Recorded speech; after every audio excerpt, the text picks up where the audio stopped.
Dari Ya, Satria ini, Pak, ini ramai lagi nih, Presiden Prabowo memberikan pernyataan soal tidak terlalu khawatir tentang gejolak pasar saham karena fundamental ekonomi Indonesia tetap kuat.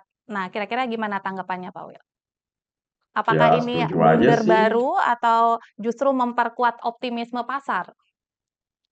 Saya kira saya setuju sama pernyataan Pak Prabowo, termasuk waktu beliau bilang harga saham naik turun itu wajar dan sepanjang sejarah Presiden Indonesia mana yang saham yang sayang banget sama pasar modal kan semua fokusnya pada pembangunan ekonomi dan bagaimana menolong rakyat gitu kan. Cuma kebetulan Pak Prabowo lebih banyak bicara, lebih banyak menegaskan bagaimana dia nggak terlalu peduli dengan pergerakan harga saham dan menurut saya itu nggak salah karena beliau lebih Hmm, banyak fokus pada program-program yang memajukan rakyat gitu kan dan itu masih butuh proses.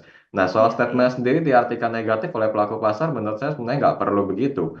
Karena apa?